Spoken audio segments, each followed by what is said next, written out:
Hello everyone, my name is Jesus Vargas and I'd like to show you my spaceship interface. So first we're going to start with pins number 3, 4, and 5 on the Arduino. Those are outputs, and then our switch is going to be the input, which is also going to check for voltage. And right here we're going to tell the Arduino what to do with the LEDs if the switch is off or on. So right here with the switch off, high, low, low. So on, off, off. So our green LED is going to be on, and then the rest are going to be off. Then when we push the button, our green LED is going to turn off, and then our reds are going to come on, and they're going to alternate.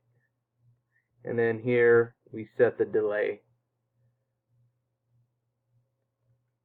And hopefully you can see it. My green light is on right now. Then when we push our button, it goes back and forth.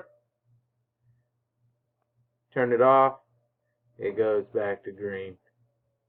You guys have a good day. Thank you for watching.